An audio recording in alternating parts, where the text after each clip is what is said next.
ഈ അടിമമക്ക എന്ന് പറയുന്ന ഈ പുസ്തകം കേവലം ഒരു ആത്മകഥയല്ല.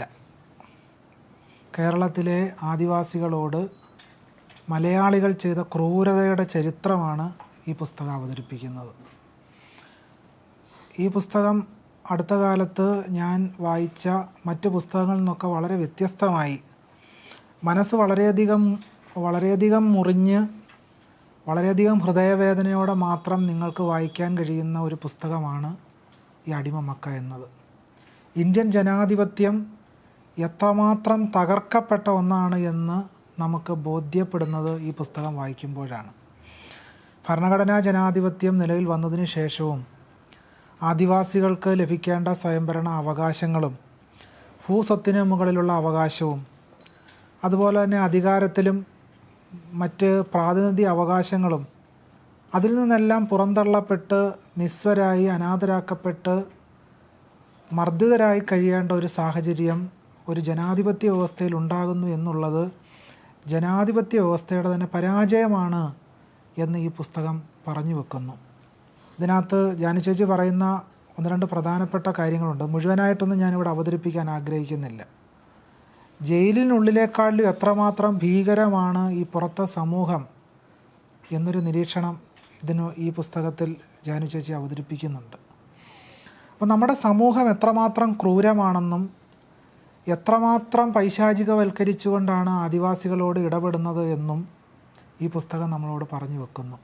പ്രത്യേകിച്ച് ഇടതു വലത്ത് പാർട്ടികളെല്ലാം മാറി ഭരിച്ചിട്ടും ഈ ഭരണകാലയളവിൽ ഉടനീളം പലതരത്തിലുള്ള മർദ്ദനങ്ങൾക്കും പ്രത്യേകിച്ച് മുത്തങ്ങ സമരകാലത്തെപ്പറ്റി വളരെ സൂക്ഷ്മമായി തന്നെ ഇതിനകത്ത് അവതരിപ്പിക്കുന്നുണ്ട്. അപ്പോൾ ഭരണകൂടവും പോലീസും ഭരണകൂടത്തിൻ്റെ മർദ്ദന ഉപകരണങ്ങളും എത്രമാത്രം ക്രൂരമായിട്ടാണ് ആദിവാസികളോട് ഇടപെട്ടത് എന്നുള്ളതിൻ്റെ ഒരു ക്രൂരമെന്ന് പറഞ്ഞാൽ തന്നെ അത് കുറഞ്ഞു പോകും എന്നുള്ളതാണ് എനിക്ക് തോന്നിയിട്ടുള്ളത്. ഒരു കുഞ്ഞിനെ പോലെ ഒരു കൊച്ചു കുഞ്ഞിനെ തലയടിച്ച് പൊട്ടിക്കുന്ന രംഗം ഇതിൽ വിവരിക്കപ്പെടുന്നുണ്ട്. അപ്പോൾ യാതൊരു ദയാദാക്ഷിണ്യമില്ലാതെ ഉള്ള ആക്രമണവും സ്ത്രീകൾ ഉൾപ്പെടെ ലൈംഗികമായി ബലാത്കാരം ചെയ്യപ്പെടുന്നതിൻ്റെ അവസ്ഥകളും ഒക്കെ തന്നെ ഇതിൽ ചരിത്രപരമായി തന്നെ വിശദീകരിക്കപ്പെടുന്നുണ്ട്. ഈ പുസ്തകം മലയാളികളോട് ചില ചോദ്യങ്ങൾ ചോദിക്കുന്നുള്ളതാണ്. എന്തുകൊണ്ടാണ് മലയാളികളെന്ന് പറയാൻ കാരണം മലയാളികൾ ഒരിക്കലും ആദിവാസികളെ ദളിതരെ മലയാളികളായി അംഗീകരിച്ചിട്ടില്ല എന്നുള്ളതാണ്. മലയാളികൾ എക്കാലവും മധ്യവർഗ സവർണരാണ്. ആ മധ്യവർഗ മലയാളി സവർണരോടാണ് ഈ പുസ്തകം ചില ചോദ്യങ്ങൾ ഉന്നയിക്കുന്നത്. ആ ചോദ്യങ്ങൾ യഥാർത്ഥത്തിൽ ഈ കപട മലയാളിയെ പ്രതിസ്ഥാനത്ത് നിർത്തുന്നു. മലയാളിയുടെ പുരോഗമന കാപട്യത്തിന് മുമ്പിലുള്ള ഒരു പ്രധാനപ്പെട്ട ചോദ്യമായി അടിമമക്ക മാറിത്തീരുന്നു എന്നുള്ളതാണ് ഏറ്റവും പ്രസക്തമായ കാര്യം. എല്ലാ തരത്തിലും ഇന്ത്യയുടെ പൗരന്മാരായ ആദിവാസികളോടും ദളിതരോടും ഇന്ത്യൻ ഭരണകൂടം ചെയ്യുന്നത് സ്വന്തം ജനതയോടുള്ളൊരു യുദ്ധപ്രഖ്യാപനമാണ് യഥാർത്ഥത്തിൽ ചെയ്തുകൊണ്ടിരിക്കുന്നത്. അപ്പോൾ ഇത്തരം നിരവധിയായ ചോദ്യങ്ങൾ ഈ പുസ്തകം വായിക്കുമ്പോൾ ഒരു ചരിത്രബോധ്യമുള്ള സാമൂഹ്യനീതിയെ സംബന്ധിച്ച് അഗാധമായ ചിന്തയുള്ള ഒരാളെ ഈ പുസ്തകം വലിയ മുറിവിൻ്റെ കടലിലേക്കായിരിക്കും തെളിയിടുന്നത്. സംശയരഹിതമായിട്ടും ഭൂപരിഷ്കരണം വന്നു. ആ ഭൂപരിഷ്കരണത്തിൻ്റെ ഗുണം ആദിവാസികൾക്ക് ലഭിച്ചില്ല എന്ന് അടിമമക്ക നമ്മോട് പറയും. EMSൻ്റെ സർക്കാർ അധികാരമേറ്റതിന് ശേഷവും അടിമത്ത വ്യവസ്ഥ അടിമത്വം അവസാനിച്ചില്ല എന്ന് അടിമമക്ക നമ്മളോട് ചരിത്രപരമായി നമ്മളോട് സംവദിക്കും. ആ കാര്യം തുറന്നു പറയും. ഇതിലേറ്റവും കൂടുതൽ ഊന്നേണ്ട ഒരു ഭാഗം ഈ മറ്റു ഭാഗങ്ങളൊന്നും ഊന്നേണ്ടതില്ല എന്നുള്ള അർത്ഥത്തിലല്ല, പക്ഷേ ഇന്നത്തെ ഹിന്ദുത്വ രാഷ്ട്രീയം വളർന്ന് വികസിക്കുന്ന ഒരു കാലഘട്ടത്തിൽ വളരെ പ്രധാനം എന്ന് എനിക്ക് തോന്നുന്ന ഒരു കാര്യം കൂടി പറഞ്ഞുകൊണ്ട് ഞാൻ എൻ്റെ സംഭാഷണം അവസാനിപ്പിക്കാം. അതെന്ന് പറയുന്നത് ആദിവാസികൾക്ക് സ്വന്തമായ ഗോത്രജനയ്ക്ക് സ്വന്തമായ ദൈവസങ്കല്പങ്ങളുണ്ട്. അത്തരം ദൈവസങ്കല്പങ്ങളെ ഉടനീളം ഈ പുസ്തകത്തിലൂടെ കടന്നുപോയാൽ മല്ലീശ്വരൻ ഉൾപ്പെടെയുള്ള ധാരാളം ദൈവസങ്കല്പങ്ങളെ സംബന്ധിച്ച് ഈ പുസ്തകത്തിലൂടെ കണ്ണോടിച്ചു പോകുമ്പോൾ നമുക്ക് മനസ്സിലാവും. സൂക്ഷ്മമായിട്ട് വായിക്കുമ്പോൾ നമുക്ക് മനസ്സിലാവും ധാരാളം ദൈവസങ്കല്പങ്ങൾ. ആ ദൈവസങ്കല്പങ്ങളിലൊന്നും ഇന്ന് കൊണ്ടാടുന്ന രാമനോ കൃഷ്ണനോ ഇല്ല. ഇന്ന് കൊണ്ടാടുന്ന സനാതന ധർമ്മത്തിൻ്റെ ദൈവസങ്കല്പങ്ങളൊന്നും തന്നെ ആദിവാസികൾ കൊണ്ടു നടന്നിട്ടില്ല. അപ്പോൾ ആദിവാസികളുടെ ദൈവങ്ങളെ ഉന്മൂലനം ചെയ്തു ഹിന്ദുത്വം. എന്നിട്ട് അവിടെ രാമനെയും കൃഷ്ണനെയൊക്കെ അവതരിപ്പിച്ചു.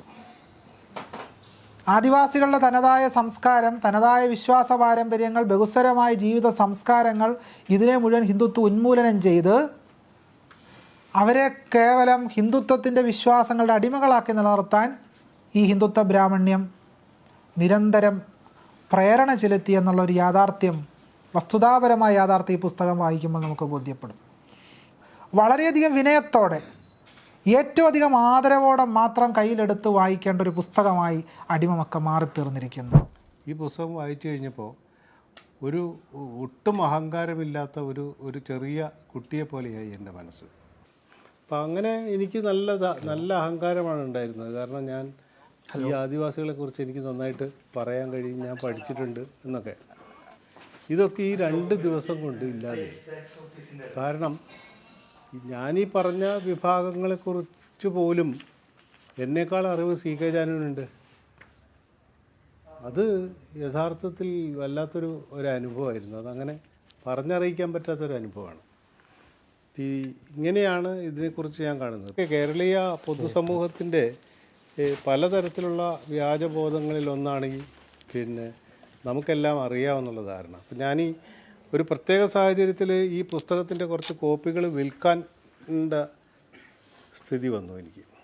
ഞാൻ എൻ്റെ അടുത്ത സുഹൃത്തുക്കൾ, വളരെ പുരോഗമനവാദികളായ സുഹൃത്തുക്കളുടെ അടുത്ത് ഒരു പുസ്തകം വാങ്ങണമെന്ന് അഭ്യർത്ഥിച്ചപ്പോൾ ചിലരൊക്കെ പറഞ്ഞത്, സംഘപരിവാറിൽ പോയ ജാനുവിൻ്റെ പുസ്തകം ഞങ്ങൾ വാങ്ങില്ല, ഞങ്ങൾ വായിക്കില്ല ഒന്ന്.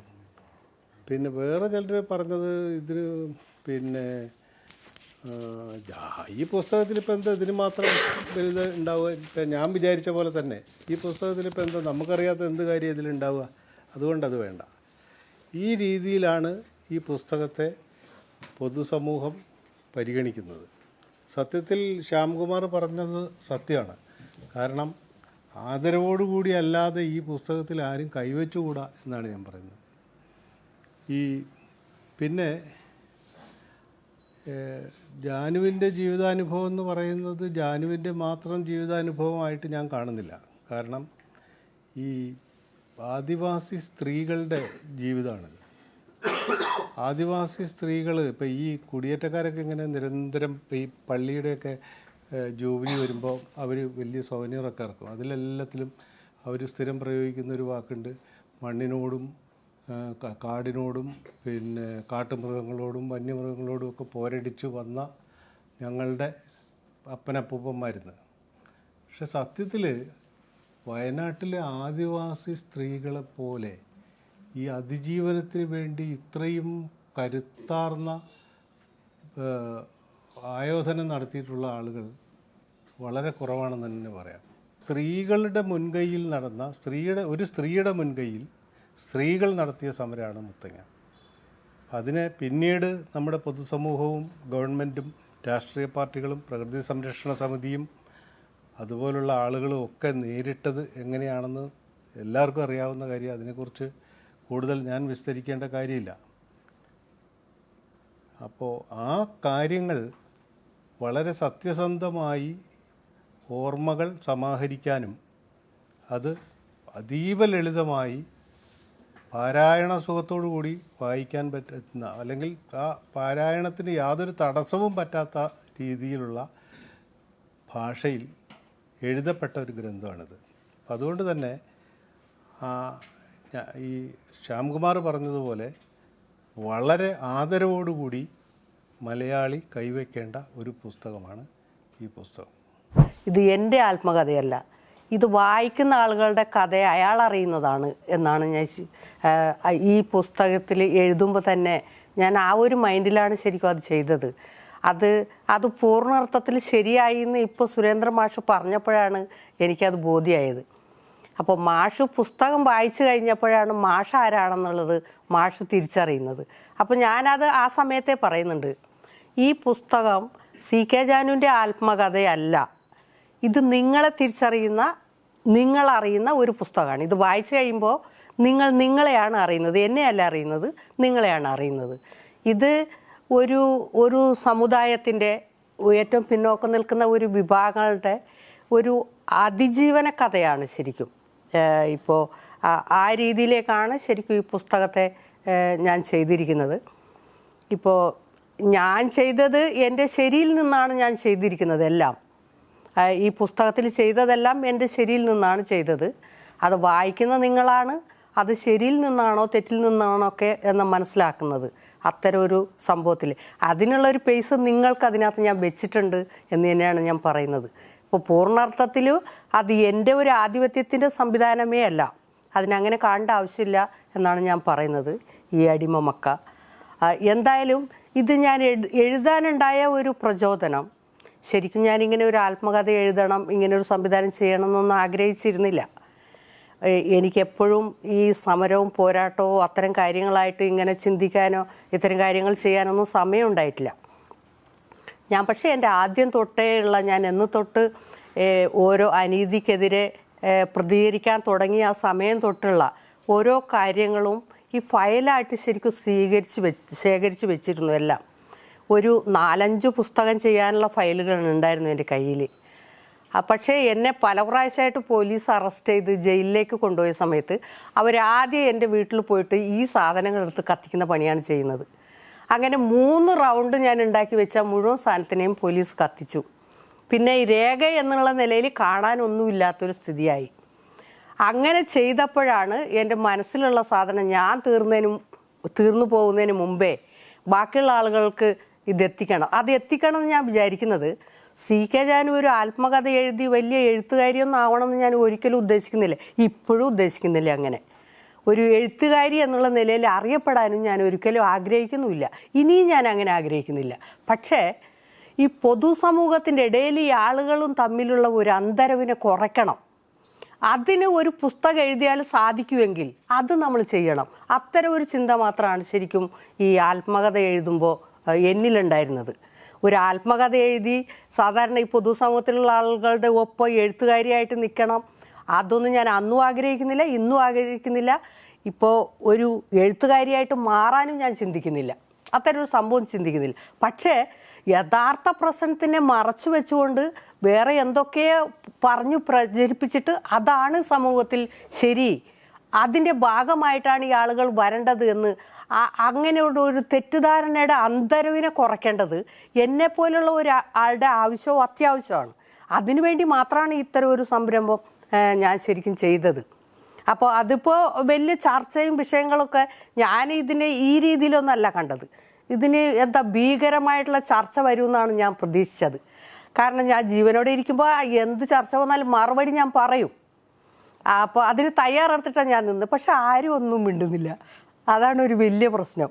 ഈ CK ജാനു എന്ന് പറയുന്ന ഈ നെയിം കേരളത്തിൽ BJPയുടെ കൂടെ പോകുന്നു, ആദിവാസികളെ കൂട്ടിക്കൊടുക്കുന്നു, കോടിക്കണക്കിന് കോഴകൾ മേടിക്കുന്നു, അതുകൊണ്ട് ആധുനിക രീതിയിൽ ജീവിക്കുന്നു, സാരി ഉടുത്ത CK ജാനിനെ കുറച്ച് കാണുന്നു, അത് കഴിഞ്ഞിട്ട് ചുരിദാർ ഇടുന്ന CK ജാനിനെ കാണുന്നു, അത് കഴിഞ്ഞിട്ട് ജീൻസും ഷർട്ടും ഇടുന്ന CK ജാനിനെ കാണുന്നു. അപ്പോൾ ഞാൻ ഈ സാധാരണ ഈ മനുഷ്യഗണത്തിലൊന്നും ഉള്ള ആളല്ലേ, എല്ലാവരും മനുഷ്യർ ചെയ്യുന്ന സാധനം എനിക്ക് ചെയ്യാൻ പറ്റില്ലേ? അത് എല്ലാവരും അത് ആഡംബര രീതിയിൽ ചെയ്യുമ്പോൾ നമ്മളെ ആഡംബരങ്ങളൊന്നും ഇല്ലാതെ മനുഷ്യർ ചെയ്യുന്ന സംഭവം ഞാനും ചെയ്തു. അപ്പോഴാണ് എനിക്ക് മനസ്സിലായത് ഞാൻ ഈ മനുഷ്യ ഗണത്തിൽ പെട്ട ആളേ അല്ല, ഞാൻ ആ മനുഷ്യഗണത്തിൻ്റെയൊക്കെ അപ്പുറത്തുള്ള ഒരാളാണ്. അതുകൊണ്ടാണ് കേരളത്തിലെ മനുഷ്യർ ചെയ്യുന്ന ഓരോ കാര്യം ഞാൻ ചെയ്യുമ്പോൾ അതിന് മാത്രം എതിർപ്പ് വരുന്നത്. ഇപ്പോൾ ഞാൻ ഒരു വണ്ടി മേടിച്ചു, അത് ലോണാണ്, 6 വർഷത്തെ ലോൺ ഇപ്പോൾ അടച്ചുകൊണ്ടിരിക്കുക. CK ജാനു ഒരു ചെറിയ വണ്ടി മേടിച്ചത് ലോകത്തിന് വലിയ കുറ്റം ഉണ്ടായി. അതെന്തുകൊണ്ടാണ് ശരിക്കും അങ്ങനെ ഉണ്ടായത്? അത് അപ്പോൾ അവിടെയാണ് ശരിക്കും ഞാൻ സ്വയം എന്നെ തിരിച്ചറിയുന്നത്. അപ്പോൾ അങ്ങനെ തിരിച്ചറിയുമ്പോൾ ഈ സാധാരണ മനുഷ്യ സംവിധാനത്തിനകത്ത് എന്നെ ഒന്നും ഉൾക്കൊള്ളിച്ചിട്ടില്ല എന്ന് എനിക്ക് ബോധ്യപ്പെടുന്നത് അവിടെ നിന്നാണ് ശരിക്കും. എൻ്റെ ജീവിതത്തിൽ ഉടനീളം നടന്നിട്ടുള്ള കാര്യങ്ങൾ മാത്രമേ ഇതിനകത്തുള്ളൂ, അല്ലാത്ത ഒരു കാര്യവും ഈ പുസ്തകത്തിനകത്ത് ചേർത്തിട്ടില്ല. കേരളത്തിലുള്ള മുഴുവൻ ആദിവാസി സ്ത്രീകളും അവരുടെ അനുഭവം ഒരു പുസ്തക രീതിയിൽ എഴുതണം. അത്തരമൊരു കാര്യങ്ങൾക്കൊരു പ്രചോദനമാകാൻ വേണ്ടിയിട്ട് ഒരു തുടക്കം ചെയ്തു എന്നുള്ളത് മാത്രമാണ് ഈ പുസ്തകത്തിലൂടെ ഞാൻ ചെയ്തത്. കാരണം എന്നെക്കുറിച്ച് ഒരുപാട് തെറ്റിദ്ധാരണകൾ ഈ സമൂഹത്തിലുണ്ട്. അത് തിരുത്തേണ്ടത് എൻ്റെ മാത്രം ബാധ്യത, അത് വേറെ ആരുടെയല്ല. അപ്പോൾ അത് തിരുത്താൻ വേണ്ടി കൂടി യഥാർത്ഥത്തിൽ എന്താണ് എന്നുള്ളത് കൂടി ആളുകളെ അറിയിക്കുന്നതിൻ്റെ ഭാഗമായിട്ടാണ് ഞാനിത് ചെയ്തത്. ഇനി ഒരുപാട് കാര്യങ്ങൾ നമുക്കൊക്കെ ചെയ്യാനുണ്ട്. അപ്പോൾ അങ്ങനെ ചെയ്യാനുള്ള ഒരു പരിശ്രമവും ഞാൻ നടത്തുന്നുണ്ട്. എന്തായാലും ഒരു സമൂഹത്തിൽ ഇത്തരം സംഭവങ്ങളിലൂടെ ആളുകളുടെ ജീവിതത്തിനൊരു മാറ്റം ഉണ്ടായി. എല്ലാ സംരംഭവും നമ്മൾ ചെയ്യുന്നത് ജനത്തിൻ്റെ നിലനിൽപ്പിന് വേണ്ടിയിട്ടാണ്, അവരുടെ ജീവിത നിലനിൽപ്പിന് വേണ്ടിയിട്ടാണ്, അവർ ഈ സമൂഹത്തിൽ മനുഷ്യരായിട്ട് ജീവിക്കാൻ വേണ്ടിയിട്ടാണ്. അത്തരം ഒരു സംരംഭത്തിന് ഇങ്ങനെ ചെയ്താലേ പറ്റുള്ളെങ്കിൽ നമ്മൾ ചെയ്യണം. അല്ലാണ്ട് നമ്മൾക്കായിട്ടുള്ള ഒരു സംഭവത്തിനാണെങ്കിൽ ചെയ്യണ്ട എന്നുള്ള ഒരു അഭിപ്രായം തന്നെയാണ് എനിക്കുള്ളത്. അതുകൊണ്ട് ഞാൻ ഇതിനെക്കുറിച്ച് കൂടുതലായിട്ട് പറയുന്നില്ല. അത് വായിക്കുമ്പോഴും നിങ്ങൾക്ക് അറിയാം, ഞാൻ ആ പുസ്തകത്തിനകത്തുള്ള ഈ കൂടുതലുള്ളതൊന്നും പറഞ്ഞിട്ടില്ല. അപ്പോൾ എന്തായാലും ഭാവിയിൽ എന്തായാലും ഒരുപാട് എഴുത്തുകാരായിട്ടുള്ള ആദിവാസി സ്ത്രീകളെ ഇനി ഉണ്ടാക്കാൻ സാധിക്കുമെന്നുള്ള ഒരു വിശ്വാസം എനിക്കുണ്ട്. അതിൻ്റെ ഒരു തുടക്കം മാത്രമായിട്ടാണ് ഞാൻ ഈ സംരംഭത്തെ കാണുന്നത്.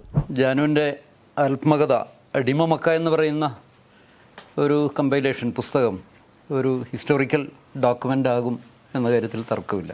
അതാണ് ഒരുപക്ഷെ കേരള ചരിത്രത്തിൽ ആദിവാസി വിഭാഗങ്ങളുടെ ഏറ്റവും ഒപ്രസ്ഡ് ആയിട്ടുള്ള ഒരു കമ്മ്യൂണിറ്റിയുടെ, അതിൽ തന്നെ വളരെ മാർജിനലൈസ്ഡ് ആയിട്ടുള്ള കുറേയധികം കമ്മ്യൂണിറ്റികളുണ്ട്.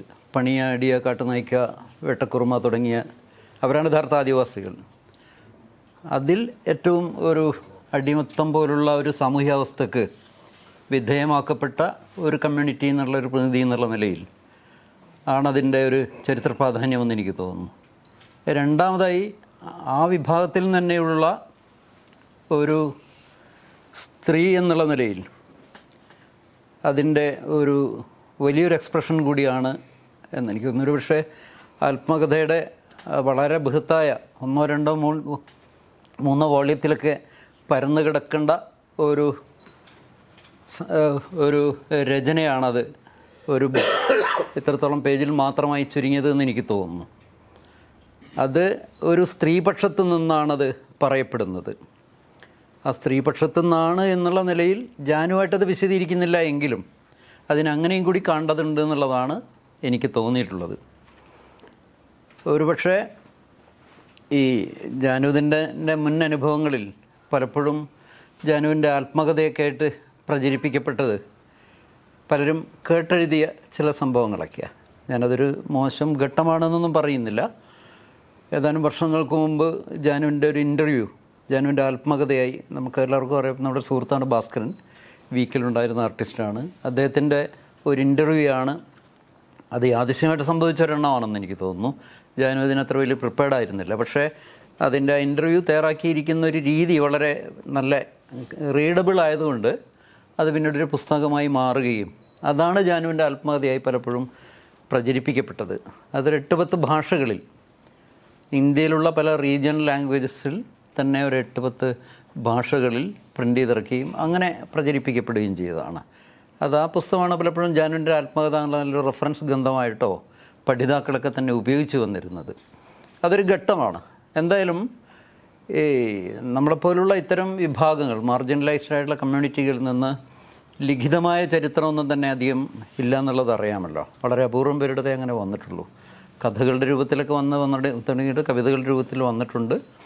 ആത്മകഥ പോലുള്ള ഒന്ന് അങ്ങനെ ഒരു ധാര വന്നു തുടങ്ങിയിട്ടില്ലാത്ത ഒരു കാലഘട്ടത്തിൽ ആണ് അതിൻ്റെ ഒരു കൊച്ചേട്ടൻ്റെയൊക്കെ തന്നെ വന്ന് നമുക്കറിയാം. പക്ഷേ അത് വേറൊരു തലത്തിൽ നിന്ന് വരുന്നതാണ്. ജാനുവിൻ്റെ ഞാൻ ഈ പറഞ്ഞതുപോലെ ഉള്ള ഒരു സാമൂഹിക സാഹചര്യത്തിൽ നിന്ന് വന്ന ഒരു വ്യക്തി ഇവിടെ ഒരു സംഭവം എന്നുള്ള നിലയിൽ അത് ലിഖിതമായി പുറത്തു വരിക എന്നുള്ളത് വലിയൊരു ഹിസ്റ്റോറിക്കൽ സംഭവമാണ്. പുസ്തകത്തിൻ്റെ 1/3 ഭാഗം വേണമെങ്കിൽ അങ്ങനെ ഒരു സോഷ്യോ ആന്ത്രോപോളജിക്കൽ ഔട്ട്ലുക്കോടുകൂടി ഉള്ള ഒരു റിവ്യൂ ആയി മാറുന്നു എന്നുള്ളത് ഉണ്ട് എന്ന് മാത്രമല്ല, അതാണ് പുസ്തകത്തിൻ്റെയും ശക്തി.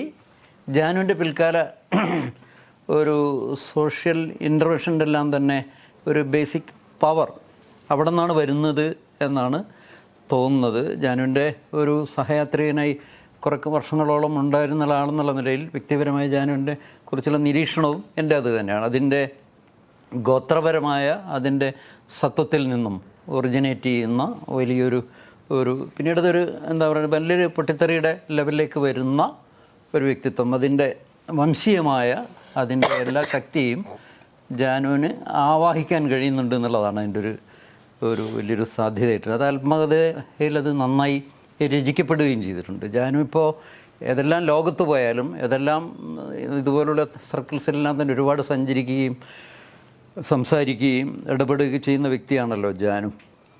അതേപോലെ തന്നെ ഈ സാധാരണഗതിയിൽ ഈ കാലഘട്ടത്തിൻ്റെ ഒരു പ്രത്യേകത എന്ന് പറഞ്ഞാൽ ആദിവാസികളാണെങ്കിലും ദളിതരാണെങ്കിലും മറ്റേത് വിഭാഗങ്ങളാണെങ്കിലും ഈ കമ്മ്യൂണിറ്റിയുടെ ഒരു സത്വത്തിലേക്ക് പോകുന്നത് വഴി പലപ്പോഴും ആ കമ്മ്യൂണിറ്റിയുടെ സത്വത്തിലേക്ക് ഒതുങ്ങുന്നു എന്നുള്ളത് മാത്രമല്ല, അതൊരു ഐഡൻറ്റിറ്റിയുടെ വേറെ തരം എക്സ്പ്രഷനായിട്ട് മാറാറുണ്ട്. ഒരു സെക്ലൂഡഡ് ആയിട്ടുള്ളൊരു വംശീയതയിലേക്ക് മാറുകയോ അതിന് മതപരമായ ഒരു പരിവേഷം ഈ കാലഘട്ടത്തിൽ മാർക്കറ്റബിൾ കൂടിയാണ്. പറഞ്ഞത് ഞാൻ ഉദ്ദേശിച്ചത് ഒന്നുകൂടി ക്ലിയർ ചെയ്യാം. അല്ലെങ്കിൽ അങ്ങനെ ഒരു സെക്യുലർ പ്രതലമെല്ലാം വിട്ട് ജാതിയുടെ ഒരു ബോധത്തിലോ അതിനെ മതപരമായ സംഭവമായിട്ട് ലിങ്ക് ചെയ്യപ്പെടുന്ന ഒരു ലെവലിലേക്കാണ് പലപ്പോഴും മാറപ്പെടാറുള്ളത്. അല്ലെങ്കിൽ അങ്ങനെ ഒരു സമൂഹം അതിൻ്റെ ഒരു വെർട്ടിക്കൽ മൊബിലിറ്റി അതിനെ അങ്ങനെ മുന്നോട്ട് വളരാനുള്ള സാഹചര്യം ഉണ്ടാകുമ്പോൾ പലപ്പോഴും അങ്ങനെയാണ് അത് എക്സ്പ്രസ് ചെയ്യപ്പെടാറുള്ളത്. പക്ഷേ ജാനുവിനെ സംബന്ധിച്ചിടത്തോളം എനിക്ക് തോന്നിയിട്ടുള്ളത് ആത്മകഥയിൽ പറയുന്നത് പോലെയും സാമൂഹിക രാഷ്ട്രീയ ജീവിതത്തിലെല്ലാം തന്നെ ആ അർത്ഥത്തിൽ വളരെ കോഎക്സിസ്റ്റ് ചെയ്യുന്ന മറ്റെല്ലാ സാമൂഹിക വിഭാഗങ്ങളുമായിട്ടും മനുഷ്യരുമായും കോഎക്സിസ്റ്റ് ചെയ്യുന്ന സഹവർത്തിത്വത്തിൻ്റെ ഒരു രാഷ്ട്രീയമാണ്. നമുക്ക് വേണമെങ്കിൽ സെക്യുലർ എന്ന് വേണമെങ്കിൽ പറയാം. അങ്ങനെ ഒരു രീതിയിലാണ് പിൽക്കാലത്തെല്ലാം ഇപ്പോഴും സഞ്ചരിച്ച് ഇപ്പോഴും ജാനു ഒരു BJP രാഷ്ട്രീയ മുന്നണിയിലൊക്കെ ആണെങ്കിലും അന്തസ്സത്തയിൽ ജാനു അതൊന്നുമല്ല എന്നെനിക്ക് തോന്നുന്നു. അന്തസ്സത്തയിൽ ജാനുവിൻ്റെ ഒരു ഗോത്രസത്വത്തിൽ നിന്നുകൊണ്ടുള്ള ഒരു സെക്യുലർ മനുഷ്യൻ എന്ന് പറഞ്ഞാൽ ഒരു പക്ഷേ കേരളത്തിലിപ്പം നമുക്കറിയാം ഒരുപാട് ഗോത്രവർഗ വിഭാഗങ്ങളുണ്ട്, ഇന്ത്യയിലുണ്ട്. കേരളത്തിൻ്റെ ഒരു കോൺടസ്റ്റിൽ 10-40ഓളം പേരുണ്ട്. ഏറ്റവും എൻപവേർഡ് കമ്മ്യൂണിറ്റികൾ മലയേരിയരുണ്ട്, മറ്റേ കുറുമരുണ്ട്, കുറിച്യരുണ്ട്. ഇവരെപ്പോഴും പലപ്പോഴും അവരുടെ കമ്മ്യൂണിറ്റിയുടെ കാര്യങ്ങളിൽ മാത്രമാണ് ശ്രദ്ധയിലെത്താറ്. അവർ അതർവൈസ് എൻപവേർഡാണ്, കൃഷിഭൂമിയുള്ളവരാണ്, ഒരു 2 ജനറേഷനെങ്കിലുമായിട്ടും എഡ്യൂക്കേഷനിലേക്ക് വന്നവരാണ്. അവരാണ് പട്ടികവർഗ വിഭാഗങ്ങളുടെ ജോലിയെല്ലാം തന്നെ അവസരങ്ങളെല്ലാം ക്യാപ്ചർ ചെയ്യുന്നത്. ഞാൻ ആ പദം ഉപയോഗിക്കുന്നതിൽ തെറ്റിദ്ധരിക്കേണ്ട. എന്തായാലും അങ്ങനെ അവരെല്ലാം ഒരു ഹിന്ദുത്വത്തിൻ്റെ ഫോൾഡിലേക്ക് നേരത്തെ തന്നെ പോകാൻ ശ്രമിച്ചുകൊണ്ടിരിക്കും. 2001 കാലഘട്ടത്തിൽ ഇതെല്ലാം തന്നെ VHP ഒക്കെ ആയിട്ട് നല്ല ബന്ധം പുലർത്തുന്ന ഗ്രൂപ്പുകളായിരുന്നു. ഞാൻ പറഞ്ഞത് അങ്ങനെയാണ് പലപ്പോഴും അവർ ബിഹേവ് ചെയ്യാറ്. അവരുടെ വീട്ടുപടിക്കലും തന്നെ അടിയരെയും പണിയരെയൊന്നും കയറ്റില്ലായിരുന്നു. ഇപ്പോഴും മാറ്റങ്ങൾ വന്നിട്ടുണ്ട് എങ്കിലും മനോഭാവപരമായി അവരവിടെ തന്നെയാണ് നിൽക്കുന്നത്. പലപ്പോഴും നമ്മളിപ്പം കേരള ചരിത്രത്തിൽ ട്രൈബൽ ഹിസ്റ്ററിയെക്കുറിച്ച് പറയുമ്പോഴും കുറിച്യരുടെ കലാപത്തെക്കുറിച്ചൊക്കെയാണല്ലോ പറയാം.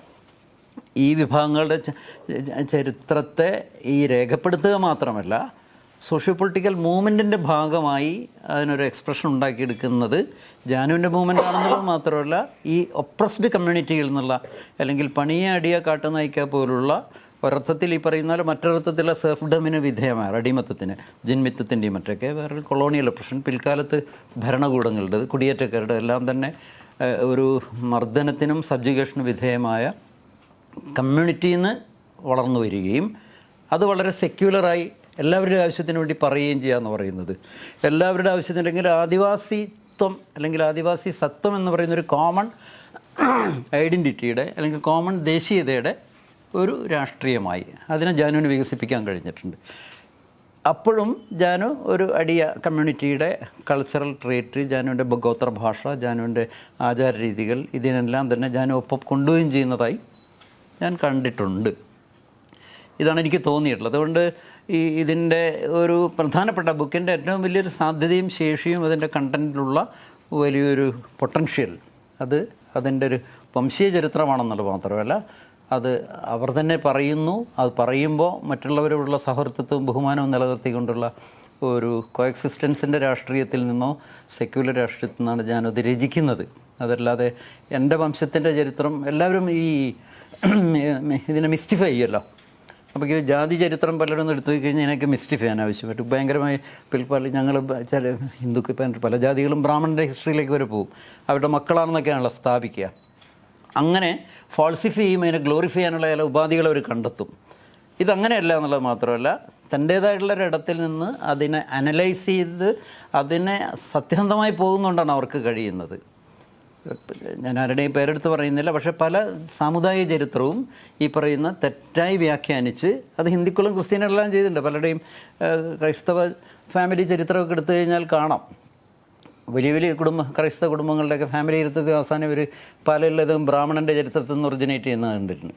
ഞാൻ ഉദാഹരണത്തിന് കൂട്ടുകാരൻ ഫാമിലിയുടെ ഒരു ഹിസ്റ്ററി ഞാൻ യാദൃശ്യമായിട്ട് പെട്ടിരുന്നു. അവരൊക്കെ ആ ഒറിജിനാണ് വിശദീകരിക്കുന്നത്. അപ്പോൾ അത് അവരുടെ തന്നെ സ്വന്തം ചരിത്രത്തെക്കുറിച്ചും സത്യത്തെക്കുറിച്ചും അവർക്ക് എത്തിച്ചേരാൻ കഴിയാത്തത് കൊണ്ടാണ് അങ്ങനെ അകപ്പെട്ടു പോകുന്നത്. ഇപ്പോൾ കാണിക്കാരുടെ ഒരു സമുദായ ചരിത്രമുണ്ട്. അവരൊക്കെ ഇങ്ങനെ അബദ്ധത്തിൽ ട്രാക്ക് തെറ്റിയിട്ട് മറ്റു പല തമിഴ്നാട്ടിൽ നിന്ന് വന്നവരാണെന്നും ഒക്കെ പറഞ്ഞിട്ടുള്ള ദ്രവീഡിയൻ ചരിത്രത്തിൻ്റെ പിന്മുറക്കാരാണെന്നൊക്കെ പറയുന്ന തരത്തിൽ എത്തുന്നത് യഥാർത്ഥത്തിൽ അവരുടെ റൂട്ടിലേക്ക് പോകാത്തതുകൊണ്ട്. യഥാർത്ഥ റൂട്ടിലേക്ക് പോകുകയാണ് എങ്കിൽ അവർക്ക് മറ്റുള്ളവരെ ബഹുമാനിക്കാൻ കഴിയും. അങ്ങനെ ഒരു ഡെപ്ത് ജാനുവിൻ്റെ ആത്മകഥ സാധനത്തിനുണ്ട്. അത് കേവലം ഒരു ജാനു എഴുതി ഉണ്ടാക്കുന്നൊരു കഥയല്ലല്ലോ അത്. ഒരു ചെറിയ കുട്ടി എന്നുള്ള നിലയിൽ സമൂഹത്തെ നിരീക്ഷിക്കുകയും അത് കൗമാര കാലഘട്ടത്തിൽ കുറച്ചുകൂടി ലോകത്തെ തിരിച്ചറിയുന്നൊരു ഘട്ടത്തിൽ ആ അനുഭവം നമ്മളുമായിട്ട് പങ്കുവയ്ക്കുകയും തൻ്റെ യുവത്വത്തിൻ്റെ ഒരു 18 വയസ്സൊക്കെ ആകുമ്പോൾ സ്ട്രഗിൾ ചെയ്യണമെന്നുള്ളൊരു ബോധത്തിലെത്തുകയും ആ സ്ട്രഗിളിനെ കുറച്ചുകൂടി പക്വതയുള്ള ഒരു ഘട്ടം എത്തുമ്പോഴത്തേക്കും ഒരു 10, 24, 30 വയസ്സിൻ്റെ ഇടക്കാലഘട്ടത്തിൽ തന്നെ ജാനു ചെയ്യേണ്ട സാമൂഹ്യ രാഷ്ട്രീയ ഇടപെടലിൻ്റെ ഒരു മേജർ ഏരിയ ചെയ്തു തീർത്തിരുന്നു എന്നുള്ളതാണ് വസ്തുത. ജാനിപ്പോൾ റെസ്റ്റ് എടുക്കേണ്ട ആണെന്നാണ് എൻ്റെ അഭിപ്രായം. എന്ന് വെച്ചാൽ ചെയ്യേണ്ടതിൻ്റെ വലിയൊരു ഭാഗം ആ അർത്ഥത്തിൽ ചെയ്തു കഴിഞ്ഞിട്ടുണ്ട്. അത് ഭൂമിയുടെ രാഷ്ട്രീയത്തിലേക്ക് എത്തുന്നതാണ്. ഭൂമി എന്ന് പറഞ്ഞാൽ ഒരു സമൂഹത്തിനെ ഈ മണ്ണിൽ ജനിച്ചു വീണത് കൊണ്ട് ജീവിക്കാനുള്ള മൗലികമായ അവകാശമാണെന്ന് കണ്ടെത്തുന്നിടത്താണത്. കുറേ ഭൂമി വെട്ടിപ്പിടിച്ച് സമ്പാദിക്കുക എന്നുള്ളതല്ലല്ലോ അത്. ഞാൻ ഈ മണ്ണിൽ ജനിച്ചു വീണത് കൊണ്ട് എനിക്ക് മണ്ണിൽ ജീവിക്കാനുള്ള മൗലികമായ അവകാശമുണ്ട്. എനിക്ക് ഈ പ്രകൃതിയിലുള്ള വിഭവങ്ങളെല്ലാം തന്നെ എന്നിൽ നിന്ന് എടുത്തു മാറ്റാൻ ആർക്കും അധികാരമില്ല എന്ന് പറയുന്നൊരു ഉത്ബോധത്തിൽ നിന്നാണ് അത് വരുന്നത്. ജാനുവിൻ്റെ ഒരു ഫെമിനിറ്റി എന്ന് പറയുന്നത് ആണ് ജാനുവിൻ്റെ ഒരു പവറായിട്ട് എനിക്ക് തോന്നിയിട്ടുള്ളത്. ഫെമിനിറ്റി മീൻസ് ജാനുവിൻ്റെ ഒരു സ്ത്രൈണ സാധ്യതയാണ് ജാനുവിൻ്റെ ശക്തിയായിട്ട് എപ്പോഴും തോന്നിയിരുന്നത്. സാധാരണ ഇപ്പോൾ ഒരുപക്ഷെ പിന്നീട് ജാനുവിന് ഈ ഗോത്രസഭാ മൂവ്മെൻറ്റിലൊക്കെ തന്നെ ഒരു ഒരു ഒരു ഒരു ഒരു എവിടേക്കോ ഒരു ക്ലാഷ് പോലെ തോന്നുന്നത്. ഒരു മുത്തങ്ങ സമരം നടക്കുന്നപ്പോഴത്തൊക്കെ തന്നെ എൻ്റെ ഒരു പേഴ്സണൽ സിറ്റുവേഷൻ, ഇതൊന്നും ജാനുമായിട്ട് ഷെയർ ചെയ്യാത്ത ഒരു ചില കാര്യങ്ങളൊക്കെയാണ്.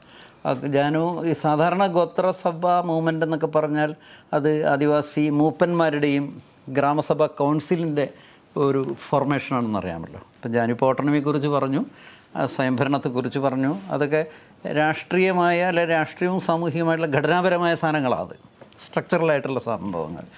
അപ്പോൾ അങ്ങനെ ഒരു സ്ട്രക്ചറലായിട്ടുള്ള ഒരു മെക്കാനിസത്തെ ബിൽഡപ്പ് ചെയ്യും. അതിൻ്റെ സാധ്യതയിൽ നിന്നല്ല ജാനു വർക്ക് ചെയ്യുന്നതായിട്ട് എനിക്ക് തോന്നിയിട്ടുള്ളത്. ജാനുവിൻ്റെ ഒരു ഫെമിനൈൻ പവർ വെച്ചിട്ട് ജാനു ഒറ്റക്കാണ് പോകുന്നത്. ആ ഫെമിനൈൻ പവർ എന്ന് പറഞ്ഞാൽ ജാനുവിന് ഇന്നേറ്റായിട്ട് ഒരു ഡെപ്തിലുള്ള തൻ്റെ വ്യക്തി എന്നുള്ള നിലയിൽ ഒരു വലിയൊരു സംഭവമായിട്ടുണ്ട് എന്നെനിക്ക് തോന്നുന്നു. അതിൻ്റെ ഒരു ആവിഷ്കരണം എന്നുള്ള നിലയിൽ ആത്മകഥയിൽ അത് കാര്യമായിട്ട് വന്ന പോലെയൊന്നും എനിക്ക് തോന്നിയിട്ടില്ല. ഫോർ എക്സാമ്പിൾ, ഇപ്പോൾ ജാനുവിടെ വല്ലതും പറഞ്ഞു ജാനുവിന് കൂടുതലും പെൺകുട്ടികളാണ് ഉണ്ടായിട്ടുള്ളത്.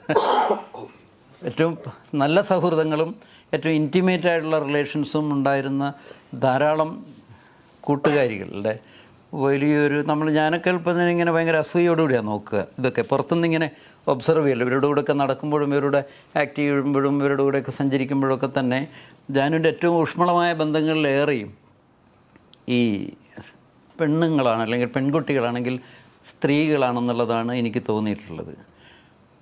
അതിന് വേറൊരു വശമുണ്ട്.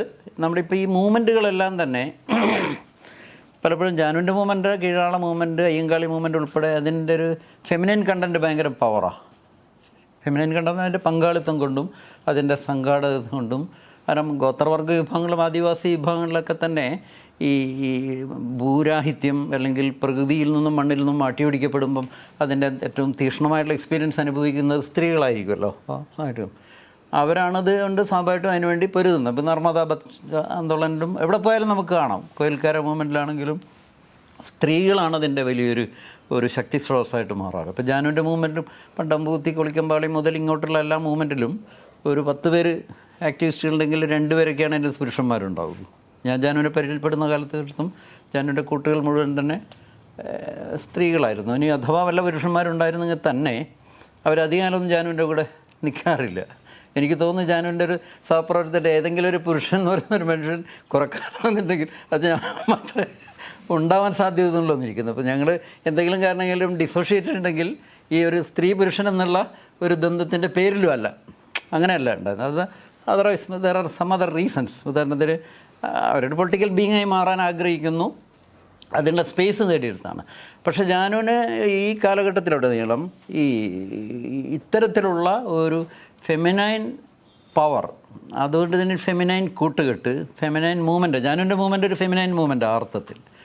അത് മുത്തങ്ങയിൽ പക്ഷേ ഈ ഒരു കുറച്ചുകൂടി കമ്മ്യൂണിറ്റിയുടെ അപ്രസിയേഷൻ ആയിട്ട് മാറുന്നതോടുകൂടി ഈ മറ്റു ജാനു മുമ്പ് നടത്തിയിരുന്ന സമരങ്ങളിൽ നിന്നെല്ലാം തന്നെ വളരെ ഡിഫറൻ്റ് ആയിട്ടുള്ളൊരു ലെവലിലേക്ക് കമ്മ്യൂണിറ്റി മാറുന്നുണ്ട്.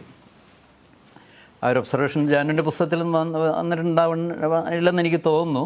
അതാരും അങ്ങനെ പഠിച്ചിട്ടില്ലാത്തൊരു കാര്യമാണ്, അതിനിയും പഠിക്കപ്പെടേണ്ട ഒരു കാര്യമാണ്. അതായത് അതുവരെയുള്ള മൂവ്മെൻറ്റുകൾ, ഇപ്പം ഞാൻ ജാനുവിനൊക്കെ ഒരു 90-95 ജാനുവിൻ്റെ മൂവ്മെൻറ്റൊക്കെ നിരീക്ഷിക്കുന്ന ഒരാളാണ്. അത്യാവശ്യം തിരുവനന്തപുരത്തേക്കുള്ള സത്യാഗ്രഹത്തിനൊക്കെ സപ്പോർട്ടിനൊക്കെ ചെന്നിരുന്നൊരാളാണ്. 97-98 തിരുവോണപ്പുറ സമരം കഴിയുന്നതോടുകൂടിയാണ് ജാനുവിൻ്റെ ഒരു ക്ലോസ് അസോസിയേറ്റ് ആയിട്ടാണ് മാറുന്നത്. അതിനുശേഷം ഒരുപാട് സ്ട്രഗിൾസ്, ചെറിയ ചെറിയ സമരങ്ങളൊക്കെ നടത്തിയിട്ടുണ്ട്. ചെറുതാണെങ്കിലും എല്ലാം വളരെ വൈബ്രൻ്റ് ആയിട്ടുള്ളതാണ്. അതെല്ലാം സിസ്റ്റത്തെയൊക്കെ ഭയങ്കര പിടിച്ചു കുലുക്കുന്നതായിരുന്നു എന്നുള്ള പ്രശ്നം വേറെ. എല്ലാ സമരങ്ങളും ഈ വളരെ ഡീജനറേറ്റ് ചെയ്ത ഭരണകൂടത്തിൻ്റെ ഇമ്മോറാലിറ്റിയെ അല്ലെങ്കിൽ അതിനെ വേറെ രീതിയിൽ ശക്തമായി ചോദ്യം ചെയ്യുന്നതാണ് പലപ്പോഴും. അതായത് പിന്നെ ഈ കുണ്ടലയിൽ കെട്ടിടമൊക്കെ അടിച്ചു പൊളിച്ചൊക്കെ കേട്ടിട്ടുണ്ടാകുമല്ലോ. അതൊക്കെ ഒരു ക്രിമിനൽ ആക്ഷനൊന്നും അല്ല, നമ്മളൊന്നും അങ്ങനെ ഒരു ക്രിമിനൽ ആക്ഷൻ ചെയ്യുന്നവരല്ല. പക്ഷേ ആദിവാസിയുടെ ഭൂമിയിൽ മറ്റുള്ള ആളുകൾ കയ്യേറി ഒരു കെട്ടിടം പണിതാൽ അത് പൊളിച്ച കേസിലാണ് നമുക്കറിയാം. ആ രീതിയിൽ അസർട്ടീവ് അല്ല. അതുപോലെ തൂവപ്പതിയിലൊരു സമരം നടത്തിയപ്പോഴും ഞാനന്ന് പോയിരുന്നു. അന്ന് തമിഴ്നാട്ടിലാണത്.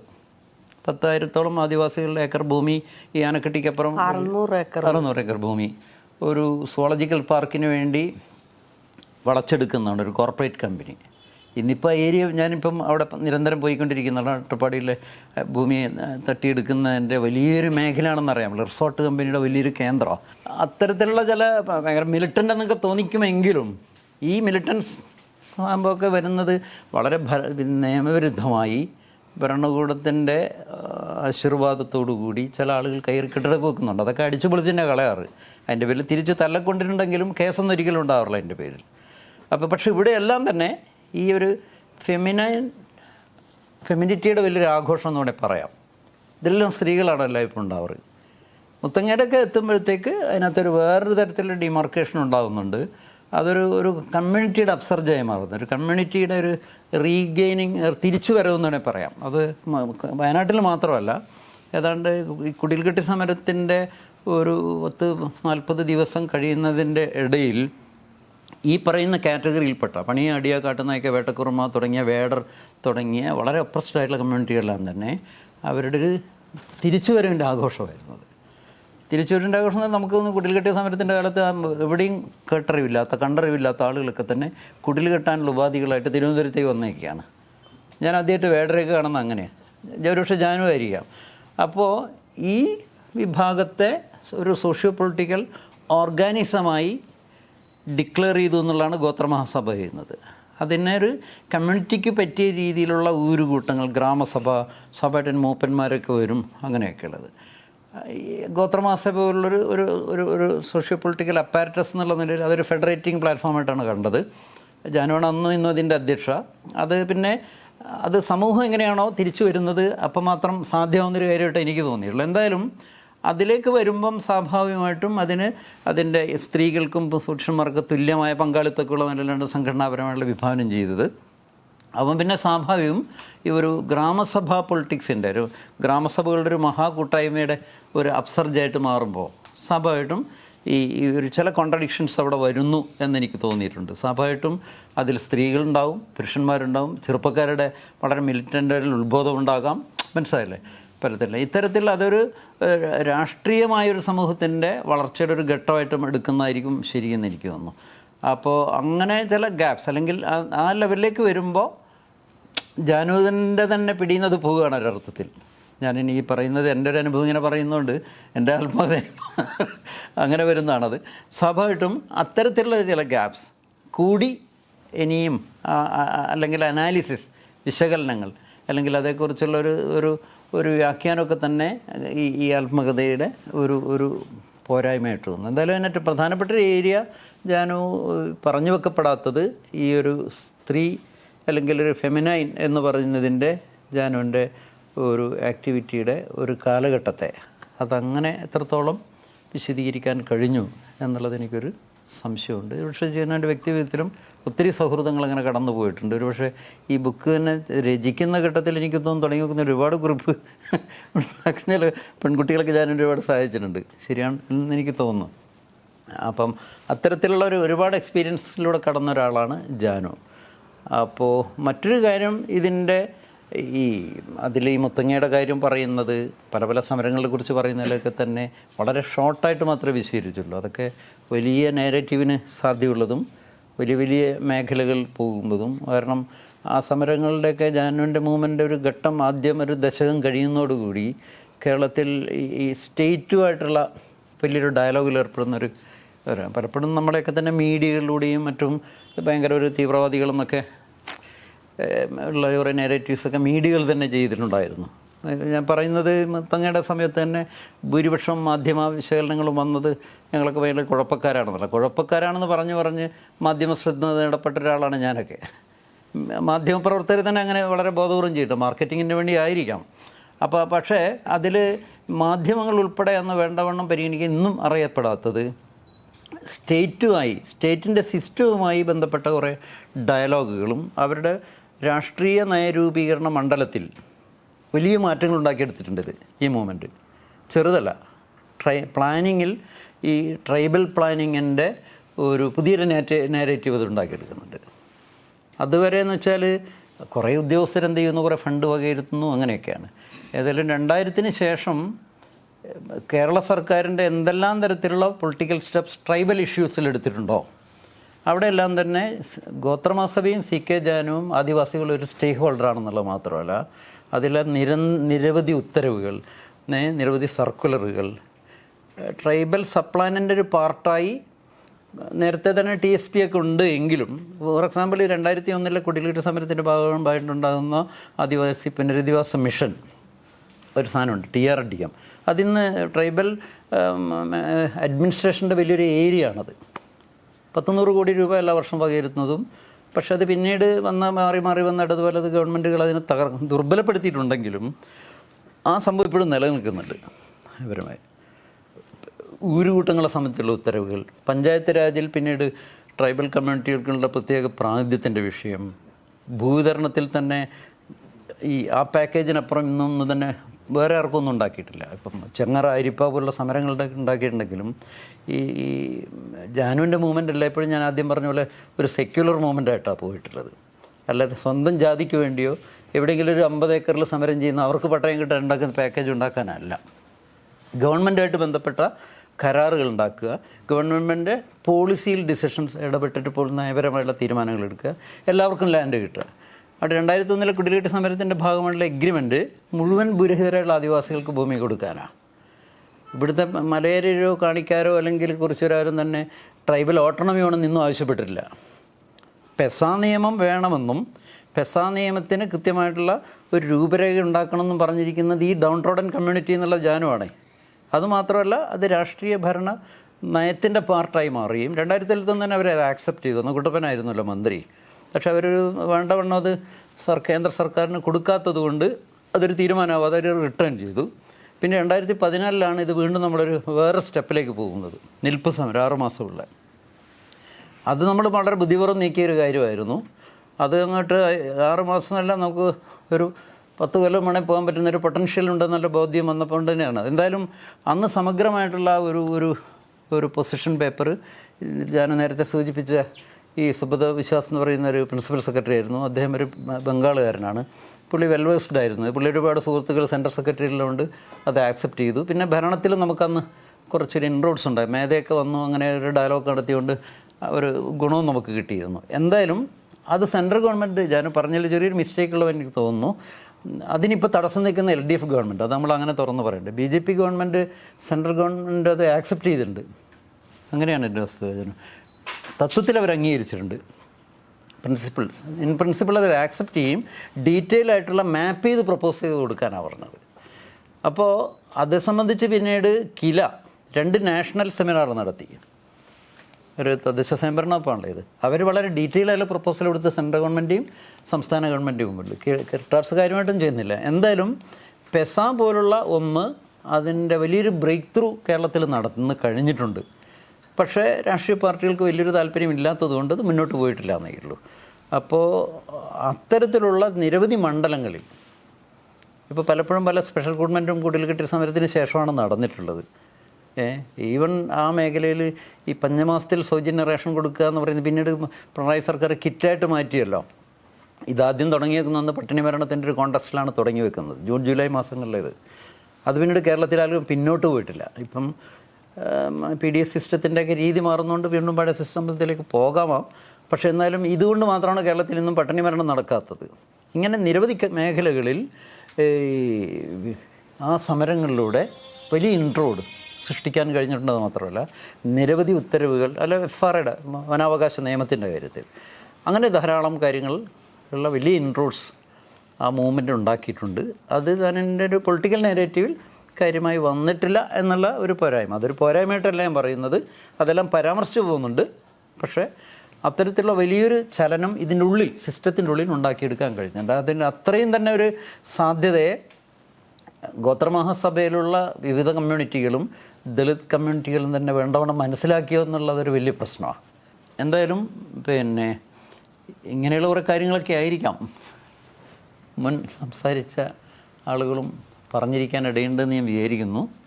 എന്തായാലും എൻ്റെ ഒരു പ്രിലിമിനറി ആയിട്ടുള്ള ഒരു ഒബ്സർവേഷൻ ഈ പറഞ്ഞതാണ്. സംവരണത്തെ പറ്റിയിട്ട് നേരത്തെ പറഞ്ഞല്ലോ. ഇപ്പോൾ ഗീതാനന്ദ മാഷ് പറഞ്ഞ് നിർത്തിയിൽ നിന്ന് തുടങ്ങുകയാണെങ്കിൽ പൊതുവെ ആദിവാസി സമൂഹത്തിൻ്റെ സംവരണം ഒരു ഉന്നതിയിലേക്ക് കൊണ്ടുവരാനായിട്ട് സഹായിച്ചിട്ടുണ്ടെന്നുള്ളത് സത്യം തന്നെയാണ്. പക്ഷേ അതിനകത്ത് നിന്ന് ഈ കുറിച്യ അതുപോലെ കുറമ വിഭാഗത്തിൽപ്പെട്ട ആളുകൾ, ഇപ്പോൾ കുഞ്ഞാമൻ സാറിൻ്റെയൊക്കെ നിരീക്ഷണവും ആ രീതിയിൽ തന്നെയാണ് പോകുന്നത്. അതിനകത്ത് നിൽക്കുന്ന ഒരു ഹയറാർക്കി ഉണ്ട്. ആദിവാസി സമൂഹത്തിനകത്തെ ഹയറാർക്കി ഈ സംവരണത്തെ പലതരത്തിൽ അട്ടിമറിക്കപ്പെടാൻ കാരണമായിട്ടുണ്ട് എന്നുള്ളത്.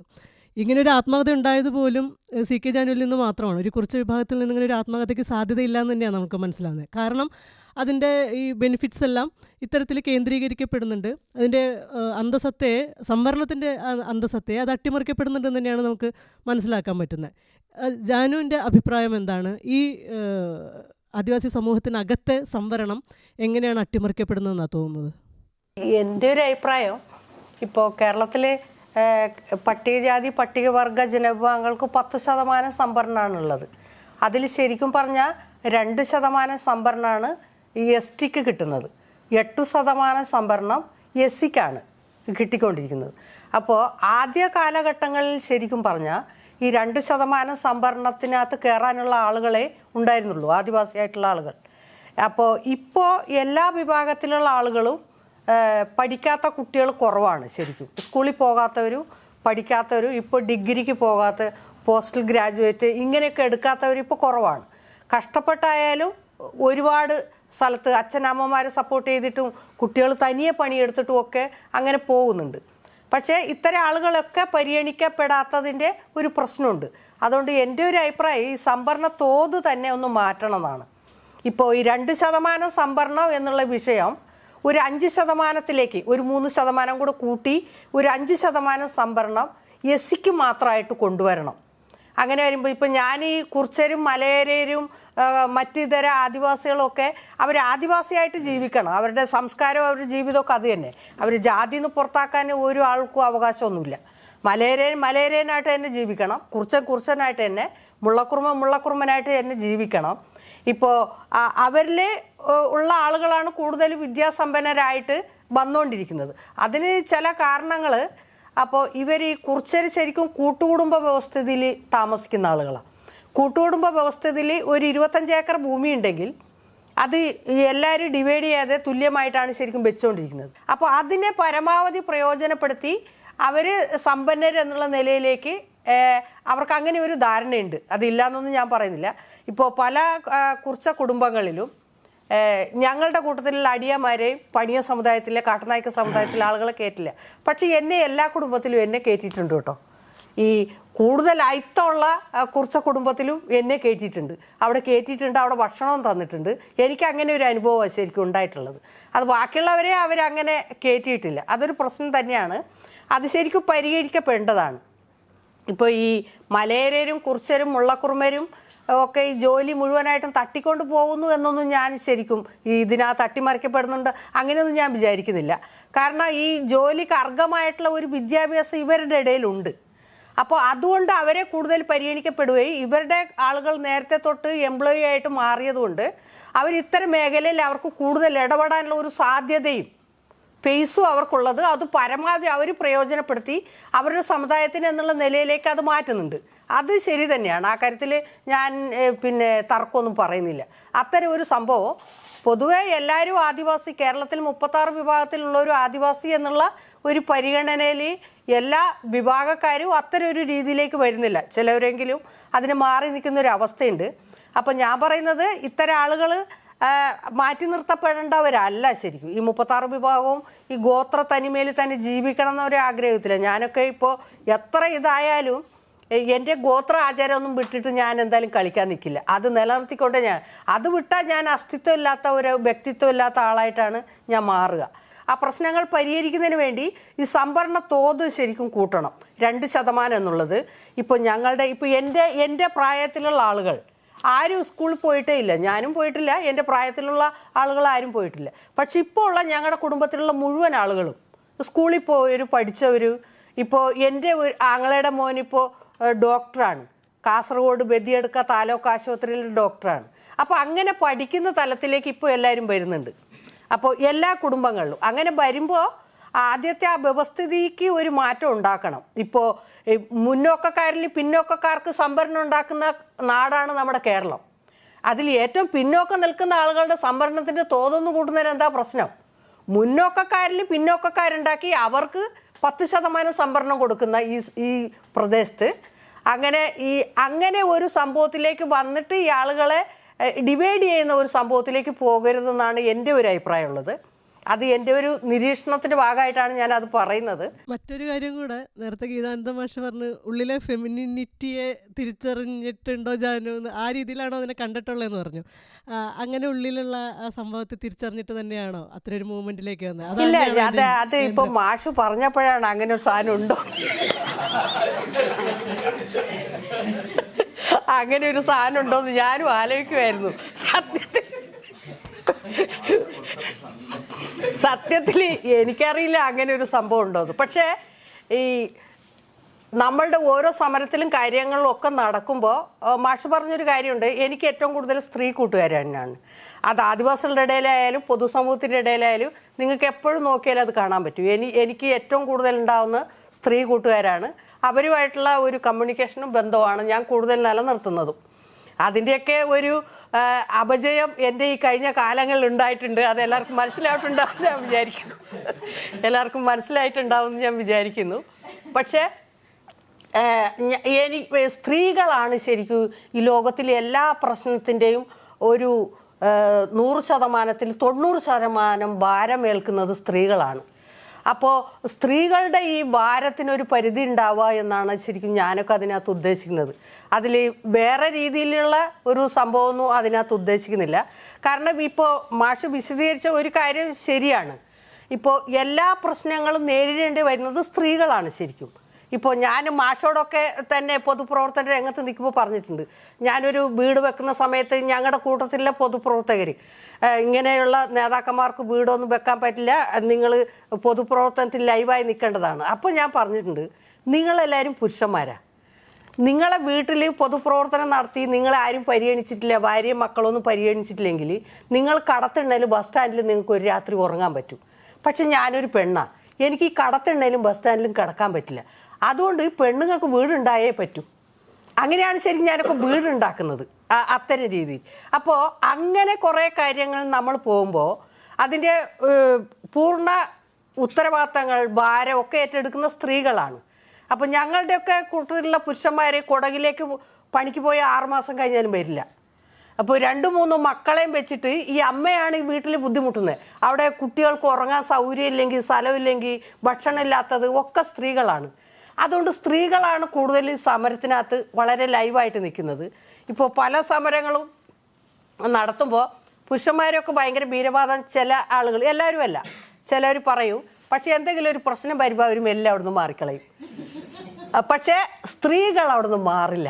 ആട്ടി കൊണ്ടാലും തിരിച്ചടിക്കും എന്നല്ലാതെ അവിടുന്ന് മാറിപ്പോകുന്നില്ല. അതൊരു വല്ലാത്ത മെൻറ്റാലിറ്റിയാണ് ശരിക്കും ആ സംഭവത്തിനകത്ത്. ഞാൻ റിസർവേഷൻ്റെ ഒരു കാര്യം പറഞ്ഞല്ലോ, ഞാൻ പറഞ്ഞതിനെ ഗണ്ണിക്കാൻ വേണ്ടിയല്ല, ഒരു സീരിയസ് ആയിട്ടുള്ളൊരു പ്രോബ്ലം ശ്രദ്ധിക്കാൻ വേണ്ടിയാണ്. ഈ കേരളത്തിലെ PSC റോസ്റ്ററൽ സംവിധാനം, റൊട്ടേഷൻ, ഈ റൊട്ടേഷനിൽ ഇതുപോലുള്ള വീക്കർ കമ്മ്യൂണിറ്റിയുടെ പൊസിഷൻ ഏറ്റവും പിറകിലാണ്. STയുടെ 44ആണെന്നാണ് എനിക്ക് തോന്നുന്നത്. അവർ ധീവര, SIUC, ദളിത് ക്രിസ്ത്യൻ ഇവരൊക്കെ അതിന് പിന്നിലാണ്. നമ്മൾ റൊട്ടേഷൻ്റെ ആദ്യം ഓപ്പൺ മെറിറ്റായിരിക്കും, പിന്നീട് SC OBC അങ്ങനെയൊക്കെയാണ് വരുന്നത്. EWSൻ്റെ 9th പൊസിഷൻ. ഇതെല്ലാം കഴിഞ്ഞ് 44ാമതൊരു ചാൻസ് ഉണ്ടെങ്കിൽ ഇവർക്കുള്ള അവസരം കിട്ടുന്നുള്ളത് വലിയൊരു പ്രശ്നമാണ്. അവിടെ കമ്മ്യൂണിറ്റി ഈ സംവരണം പ്രതിനിധാനം കൂടി ഉറപ്പാക്കാനാണല്ലോ. ആ അർത്ഥത്തിൽ ഞാൻ പറഞ്ഞ സംഭവത്തിന് ഇങ്ങനെ എലാബറേറ്റ് ചെയ്യേണ്ട, അത് ഉറപ്പാക്കാൻ ഈ റോസ്റ്റർ സംവിധാനത്തിൽ ഇത്തരം വൾണറബിളായിട്ടുള്ള അല്ലെങ്കിൽ സാമൂഹിക വിദ്യാഭ്യാസപരമായും പ്രതിനിധാനമില്ലാത്ത പിന്നോക്കം നിൽക്കുന്നവർക്ക് ആണ് ഈ സംഭവം മുന്നിൽ വരേണ്ടത്. ഇത് കേരളത്തിൽ ജാതി പദവികൾ പങ്കിട്ടെടുക്കുന്നതാണ് അതിൻ്റെ രാഷ്ട്രീയ റോസ്റ്ററത്തിൻ്റെ. ഇത് 60കളിലുണ്ടാക്കിയ ഒരു 58 ഒരു അഡ്മിനിസ്ട്രേറ്റീവ് തട്ടിപ്പാണത്. ഇതിന് അടിസ്ഥാനപരമായും സംവരണത്തിൻ്റെ ഒരു ബേസിക് പ്രമിസ് എന്നല്ല അത് വരുന്നത്. കേരളത്തിലെ റോസ്റ്റർ സംവിധാനം EWS 9th പൊസിഷനിലൂടെ കയറിയോടുകൂടി അതിൻ്റെ ആകെ അട്ടിമറിക്കപ്പെട്ടു. ഇതൊരു പ്രശ്നമാണത്. കേരളത്തിൽ ഇപ്പോഴും അങ്ങനെ ചർച്ച തുടങ്ങിയിട്ടില്ല. ഈ പണിയ പോലുള്ള അതിപിന്നോക്കം നിൽക്കുന്ന വിഭാഗം ശരിക്ക് ഒരു 100-150 കൊല്ലം പിറകിലാണ് അവർ സോഷ്യൽ ഡെവലപ്മെൻറ്റ്. അതാണ് ആ കമ്മ്യൂണിറ്റി നേരിടുന്നത്. പക്ഷേ എണ്ണത്തിൽ കൂടുതലാണെന്നുള്ളത് ഒരു അവരുടെ ഒരു ശേഷിയായിട്ട് എടുത്തിട്ട് അതിനെ PVTGയിൽ ഉൾപ്പെടുത്തിയിട്ടില്ല. തമിഴ്നാട്ടിലാണ് അത്തരം ചില ഒരു സിറ്റുവേഷൻ പരിഗണിച്ചിട്ട് അവർക്കെല്ലാം തന്നെ സ്പെഷ്യൽ റിക്രൂട്ട്മെൻറ്റോ പ്രത്യേക പരിഗണന. അതിലൊക്കെ ഇപ്പോൾ MBAക്കാരുണ്ട്, BTech, ഇവരെല്ലാം കൂലിപ്പണി, BTech കഴിഞ്ഞിട്ട് കൂലിപ്പണിക്ക് പോവാം. കാരണം ഇവരൊന്നും ഒരിക്കലും സർവീസ് കയറാനുള്ള സാധ്യതയില്ല. അതാണൊരു പ്രശ്നം.